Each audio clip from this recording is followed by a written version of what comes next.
Good morning. So this experiment, it is for the free damp vibration. So in the free damp vibration, our aim is we have to find out the damping factor zeta and the damping coefficient C for the damper. Okay. So before that, we will find out what is the natural frequency of this system. Now this system, it is the simplified model of the actual vibratory platform. Okay. So here you can observe this rod, it is nothing but the vibratory platform which is to be oscillated, and this is the motor. Okay. So this motor, it will create the unbalanced force, that is unbalanced continuous force, and this unbalanced continuous force will keep oscillating this system continuously. Okay. So here we have to only find out what is the damping of the system. So first we will try to find out the natural frequency. So for the natural frequency, we have to find out the time period of the system, and then we can convert the time period in terms of frequency. So as this is the undamped system, we are not connecting any damper to the system.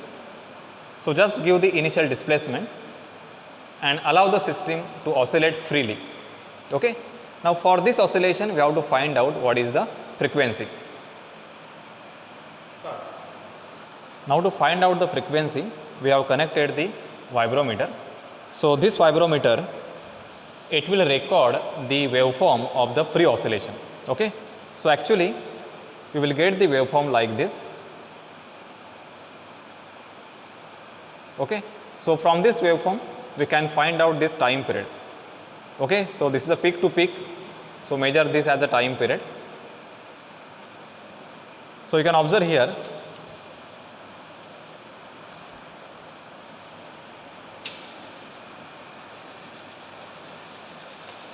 so this is the graph for the free vibration.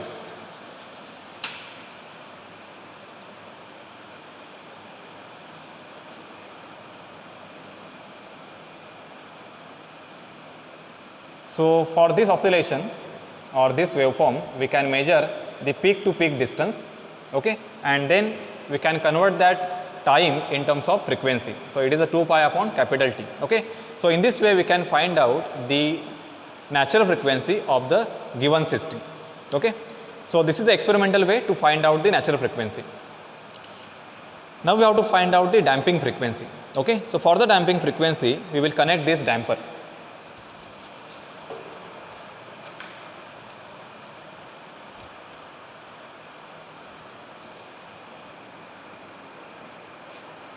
So this is the damper. So this is a reciprocating piston of the damper, and this damper, it has a viscous oil.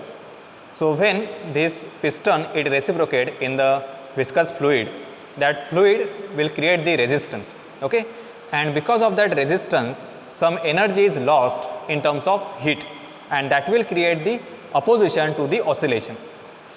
So we have to connect this damper to this platform.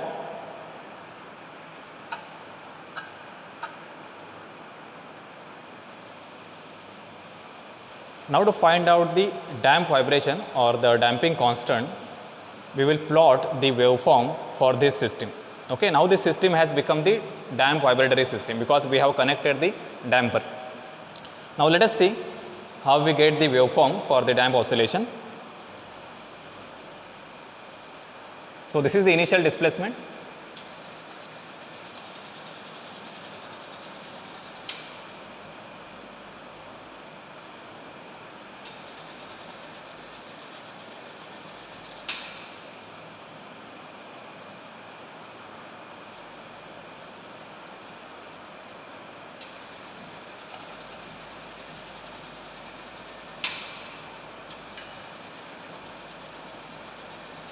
Okay. So now here you can observe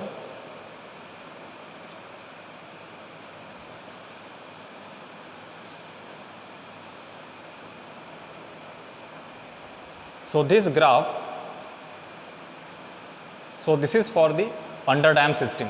Okay, because it is oscillatory, but its maximum value, that is the initial displacement, it is continuously reducing. Okay, and finally system becomes stable at this point. Okay.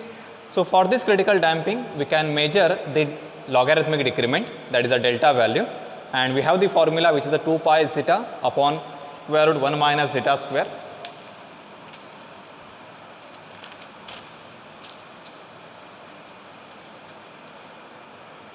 So we get the waveform like this, which is oscillatory, but it is a reducing. Okay. So we can measure these peak values as x1 and x2. Okay, and then we can find out delta is equal to, which is a ln x1 upon x2.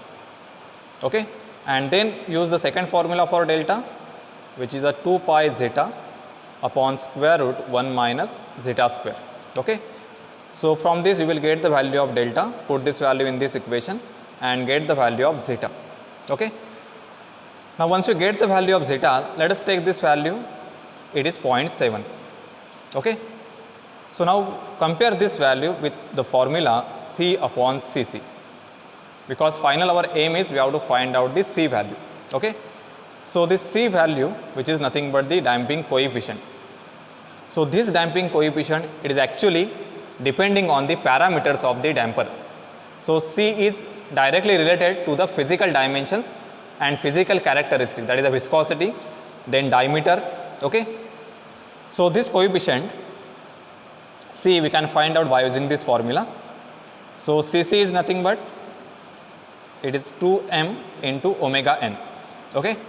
So initially we have calculated omega n. Now we know the mass of the system. So from this we can find out this C parameter. Okay. So this is how we can find out this C value from this waveform. Okay. So this is the experimental procedure to find out the damping constant and damping factor zeta.